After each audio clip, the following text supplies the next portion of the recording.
project finance model. A project finance model is typically, a model where you are submitting this model to generally to a bank or maybe to other financial institution, sometimes even to private equity guys to get debt funding. So majority of the work is to get the debt funding, or a large chunk of the funding for the project is going to happen through debt, and that is why you are building a model to showcase to the potential investor or potential financial institution that you're going to generate enough of cash flows from this particular project, and then you'll be able to repay the debt and the interest also. So that is the purpose of the model. The current model that I've shared, the data that I've shared, very similar, very little data, but that's basically for a road project. So it's basically you have to construct a toll road, which will require certain amount of investment, which is already given to us. Okay, I'm just going to also open that from my end.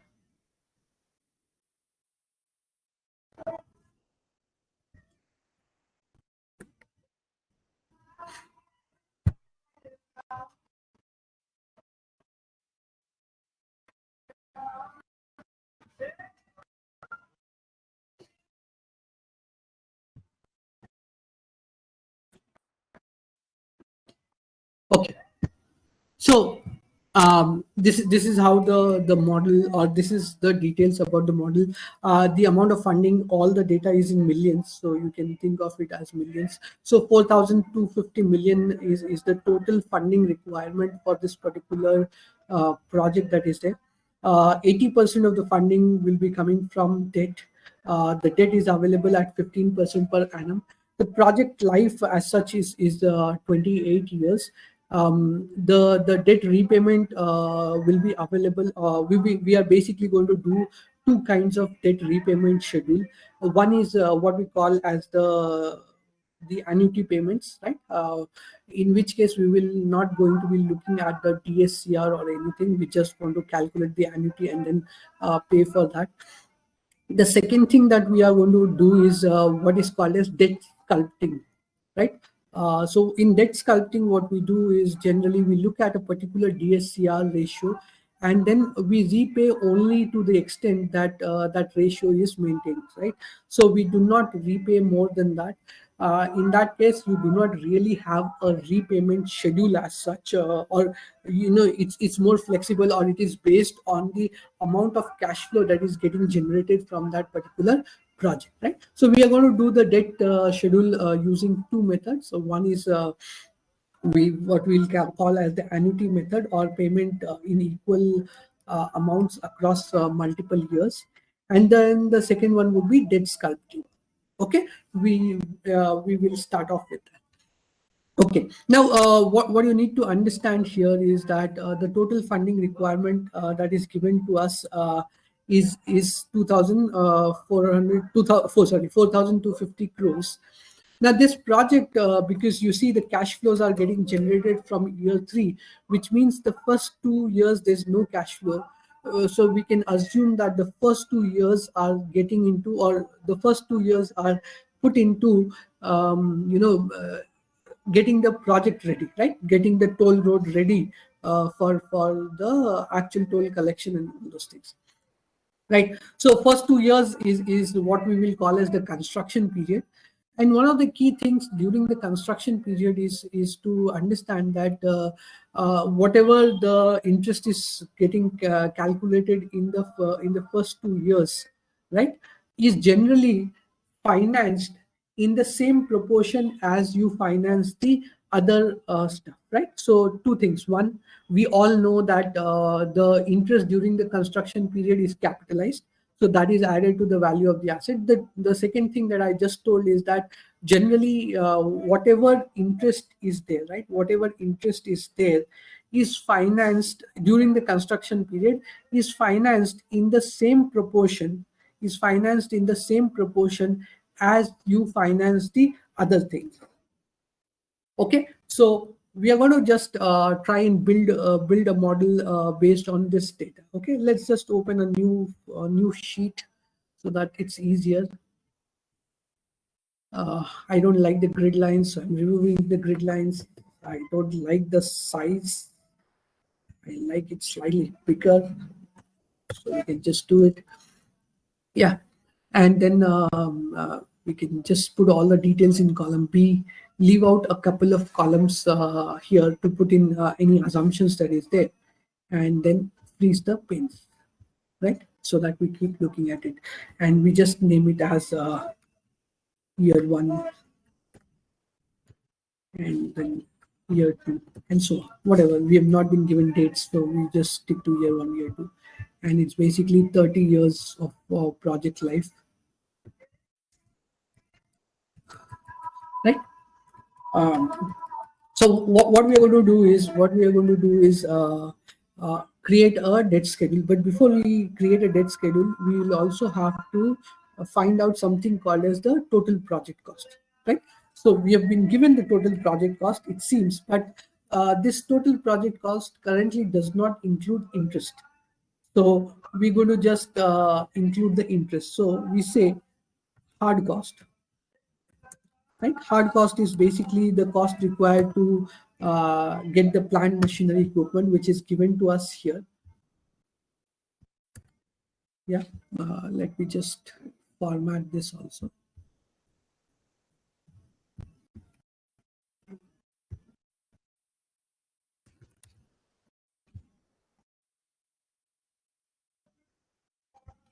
Okay, and then we just put some demarcation. Okay, so hard cost is basically the amount that is required for the plant machinery equipment. In this case, all the material that will be required, that is called the hard cost. The soft cost is basically soft cost. In this case, is only the interest, right? So we currently don't know the interest amount. So once we calculate the interest amount, we'll put it here, and then the total project cost.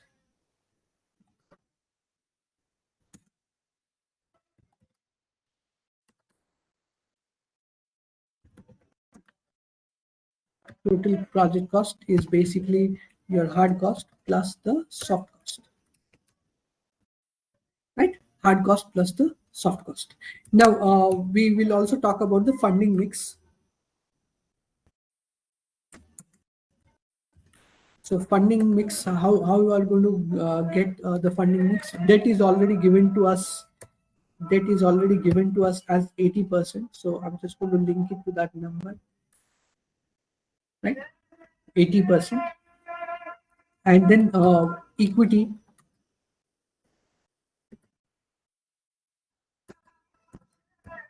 will be whatever is the debt minus 100% minus the debt, right? So we've got the debt and the equity, right? So how much of debt and how much of equity will be required? It will also, first we'll need to also understand that how much of money is getting, or how much of this total project cost is required in year one and year two, right? How much of it is required in year one and year two? So currently we've not been given any details about that. So what we're going to assume is that uh, funding funding requirement, right?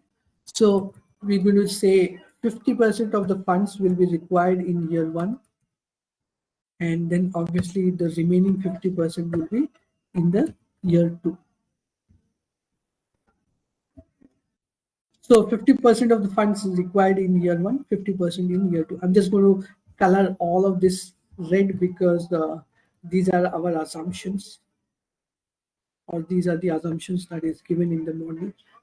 Whatever is calculated will be left as black, right? So in year one, how much of the funds are required? In year one, you will require 50% of the funds, right?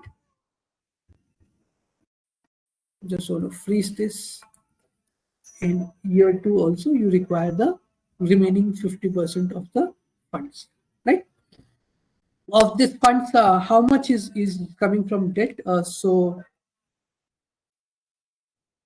right, 80% is coming from debt, and then remaining 20% will come from equity. So I'm going to freeze row number 8 and then column C, right?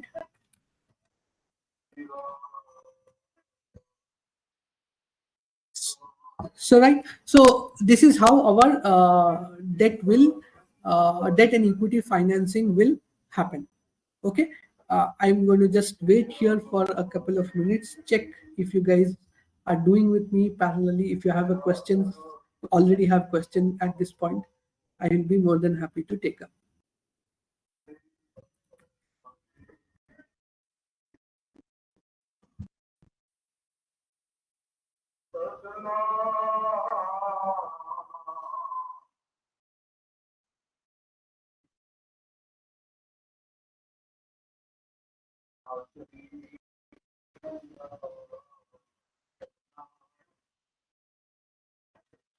Any questions, guys?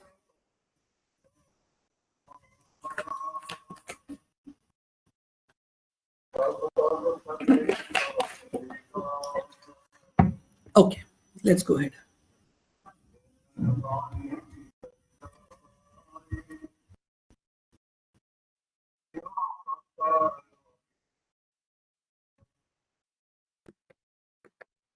Okay, so we've got the amount of debt, amount of equity that is required for this particular project, right? The next thing that we need to do is create a debt schedule, right? So let's create a debt schedule.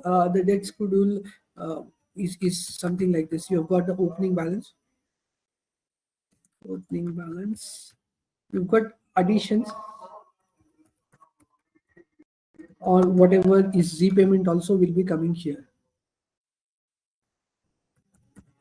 right? Then you've got interest,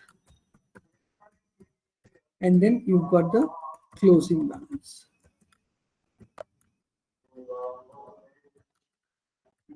right? Opening balance, additions, interest, and the closing balance. Interest rate is given to us as 15%, so we're going to use that 15%. Again, is an assumption, right? So let's calculate the debt. So opening balance, how much is the debt? All opening balance is always equal to last year's closing balance. So we linked it that way. Addition, how much debt you are taking in the first year? This is the amount of debt you are taking in the first year, right? This is the amount of debt you are taking in the first year. How is the interest getting calculated? Now, for interest calculation, what we need to understand is when is the debt being taken, right? Would you take all the debt at the start of the project? Obviously not, right? Because what will you do with all the money at the start? Would you take it at the end? Again, not, because if you don't take the money, you can't start the project. So that will not be the ideal way. So what we are going to take is, we are going to assume that the debt is being taken sometime in between the year, middle of the year. So the interest calculation is like this: opening on the opening balance, right? Whatever, oh sorry, let's say on the opening balance full year, on the addition only half the year, multiplied by the interest rate. Let's just freeze this number. If required, we will drag it further. So the interest, sorry, the loan, that is the interest on the loan for the first year is 1275, right? 1275. Now, the closing balance is basically whatever is the opening balance plus whatever is the addition, right? I'm currently not taking the interest, right? Because if you add interest to the closing balance. If you add the complete interest to the closing balance, it will amount to the bank funding all the 127.5, which is not the case. We said that whatever is the interest during the construction period, that will also be funded in the proportion of 80-20, in the proportion of 80-20, right? So what we are going to do is we are going to add this interest here. Let me just do it like this so that it's easier. So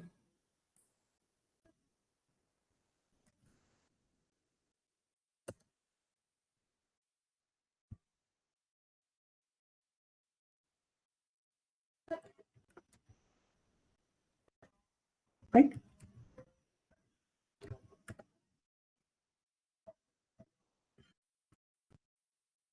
and let's put the funding mix.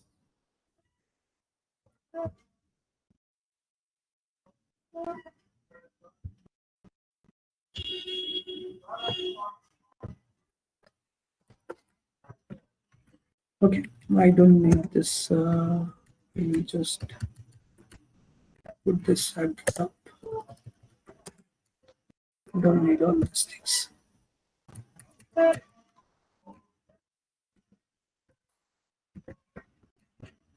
Okay. So first year your interest is 127.5. I am going to add that to the interest here, right? I'm going to add that to the interest here. But as soon as you do that, you will see that there is a circular reference in your model. Okay. In my case, you've not been able to see the circular reference because I have this option enabled, right? If I just, so you see, as soon as you do this, you will see a problem with circular reference. So what is this circular reference coming from, or why is it coming from? Let me just explain that to you. Give me a minute.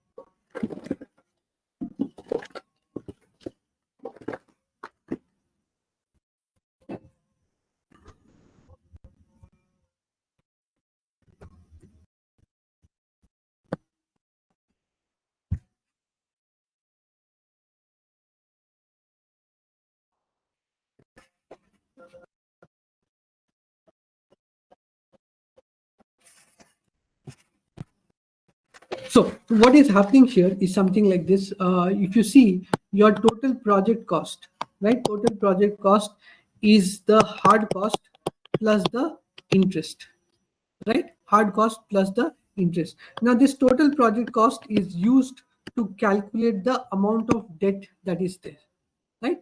This debt is being used to calculate the interest. This debt is being used to calculate the interest.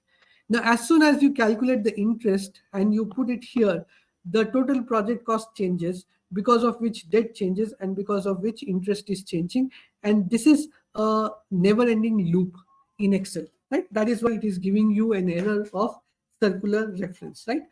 Now, there are two things that you could do with this. One is work along with the circular reference, or try and avoid the circular reference. So one of the things that you can do to avoid the circular reference is to calculate the interest only on the opening balance, right? Which is basically assuming that all the money required, right? All the money required is being taken at the end of the year, which is not logical, right? But that is one thing that you can do. The other thing that you can do is work along with the circular reference. That's basically, you can go to option and go to formula and just click on enable iterative, right? It's already maximum 100 and all these things is there. So what is this doing is that it is running this loop only for 100 times, right? It is running this loop only for 100 times, and after that it will stop. right? So typically most of the project finance model that you will see, in fact most of the models that you will see will have a circular reference. Not everybody likes it, but most of them will still have it. So what you can do is just enable iterative. It will run the iteration only for 100 times. You can also increase this iterations to thousands or whatever number you want. But remember that more the iteration, the more time it will take for Excel to calculate. Okay, so we did this. We are going to also calculate the interest. We're going to do the calculation for year 2. So year 2, the opening balance is last year's closing balance. The addition is whatever debt was required, right? Interest is calculated on opening and half of the addition that is there, and then the closing balance. And again, we will add that to this one, right? So we've got what do you say? How much total funding is required? You can just add it here. You can just do a summation of these numbers, right? So total of 4,809.9 million. That is the amount of funding that is required.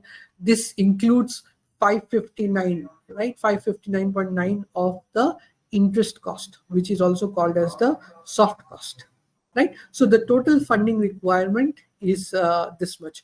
Of the total funding requirement, obviously 80% is coming from debt and 20% is coming from equity. 20% is coming from equity.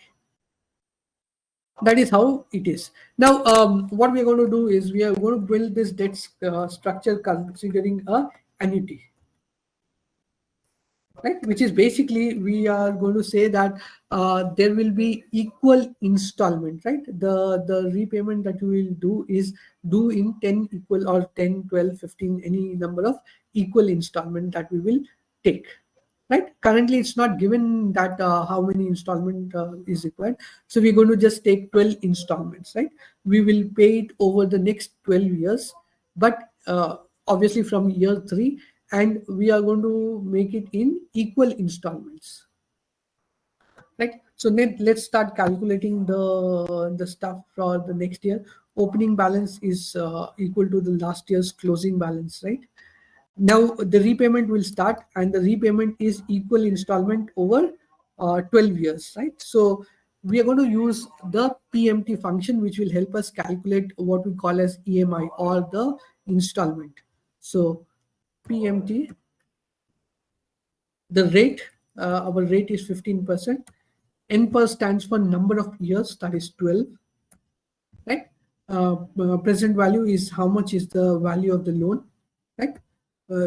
Future value is 0.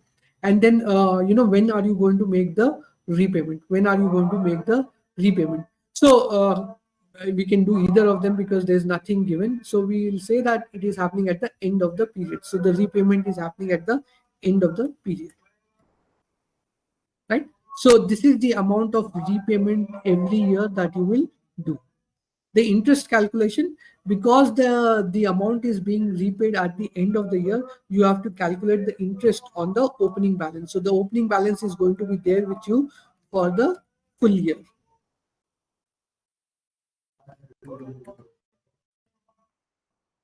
No need for the brackets.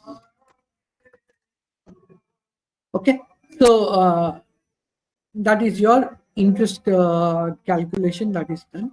And then the closing balance formula will change. It's opening balance plus additions plus the interest, right? Opening balance plus addition plus the interest. I'm going to do from one more year and then we track. So opening balance is equal to last year closing balance. Your EMI will remain same. Interest calculation will remain same. Closing balance calculation will remain same. And you can drag it for a few more years. One more year.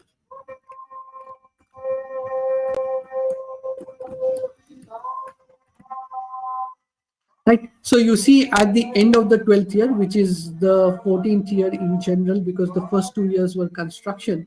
So at the end of the 14th year, your loan amount becomes 0. You are making a payment in equal installment, right? This is not exactly 0. You're getting minus 0 because of two things: because of the PMT function that is used here, and also because of the circular reference that we have in the model, right? But it is very, very small number. So this is how the repayment will work, like, wherein equal amount of money is being paid at the end of each of the year, right? You can just play around with that. If somebody says that, okay, no, the repayment will not happen at the end of the year, but the repayment will happen at the start of the year, then there will be a small change. First is on the PMT function, you will change this to 1, right? Which means at the beginning of the period.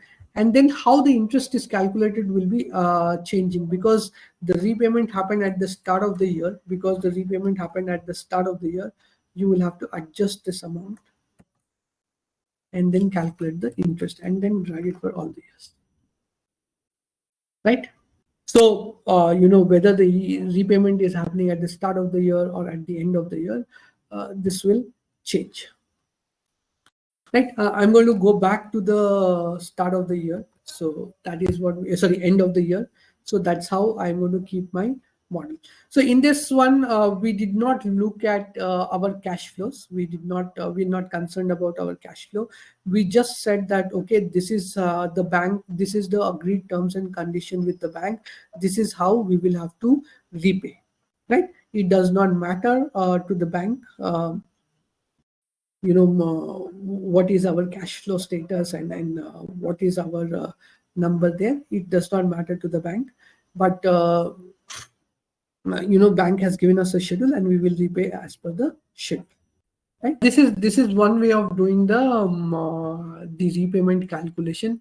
Now there is another way of doing the repayment calculation, which we call as sculpting. Okay, so the first one we did was the annuity. This one is going to be called as sculpting, right? Essentially, what we are trying to do is understand: do we have enough cash flows? We pay only to the extent of the cash flow in such a way that our DSCR does not fall below a particular number, right? So what we'll do is, for debt sculpting, we will calculate how much maximum repayment can we do, right? How much maximum repayment can we do? To understand the maximum repayment, we need something called as the cash flow being generated from this particular business, right? Typically it's operating cash flow, but along with the operating cash flow, sometimes you can adjust for whatever is the amount of equity and all those things that is required, right? And when we say operating cash flow, it is basically from this we have not deducted the interest payments, right? It is before the interest payment that is there. Okay, so we've already been given the cash flow available for debt repayment that is there. I'm just going to link it to these numbers here. If just let me take it one more year. Yeah. So we've been given cash flow from year 3. So the year 3 is column G. Okay. No need to do that, but yeah, it's easier when we do that. Okay.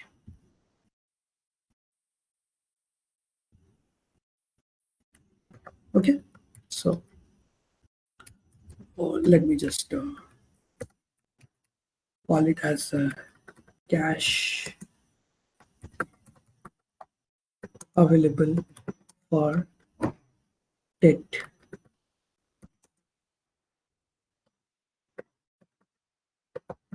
Right, debt cash available for debt repayment. So we've got the cash, linked it to this one. Let's just drag it till the end. Right, the cash flows are already, as I said, given to us. So this is the cash available for debt repayment. Now, what we need to do is how much is the maximum repayment allowed.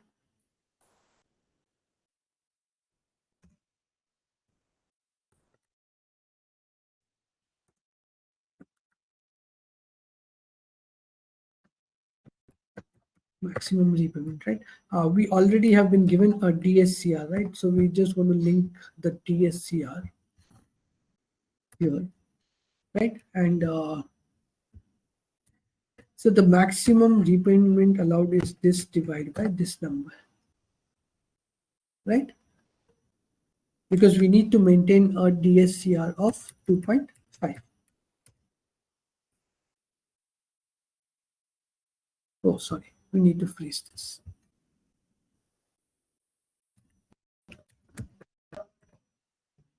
Right. So, so this is the amount of repayment. Now, if you see here, in the first, if I was paying through the annuity method, right? If it was annuity method, then every year you're paying the same amount. Now, in the first year, if you consider this one, you don't have enough repayment capacity available in the year 3, considering the DSCR, because you need to maintain a particular level of DSCR, right? So the maximum repayment that you can do is this one, and this kind of stuff is done to ensure that there is protection both for the project and the equity holders, and along with that, obviously, to the debt holders, right? So this is the maximum repayment amount that will be allowed in this one, right? So in this case, now we'll again create our structure in the same way. This looks very similar, or exactly same like this one,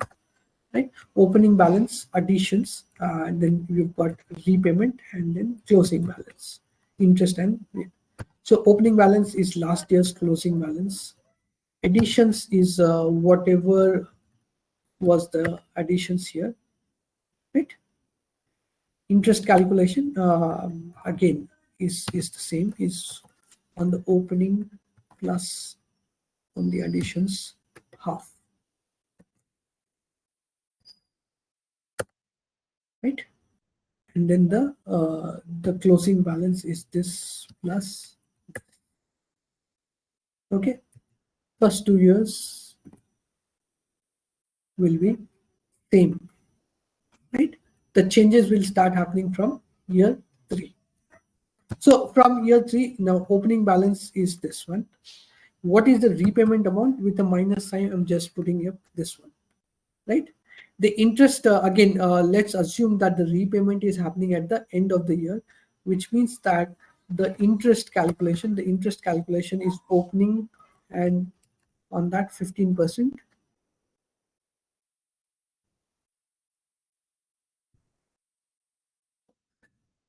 right? On the opening balance, that one, right?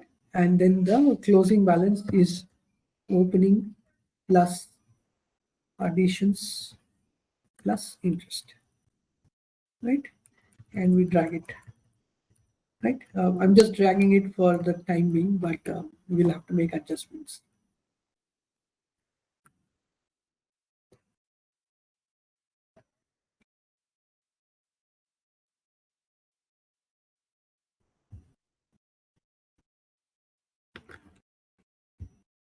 Okay.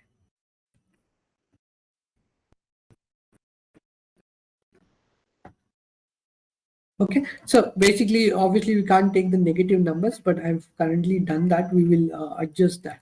But in this case, what we did is, if you see, we did not commit a particular repayment schedule to the bank. We said that, okay, we will repay as and when this number is achieved, and together with the bank, we adjust, or we agree to a particular number in terms of DSCR that will be there for us, right? So we agreed to that particular number, and based on that, we did the calculation as to how much cash flow is available, and based on that, we are making the repayment that is there, right?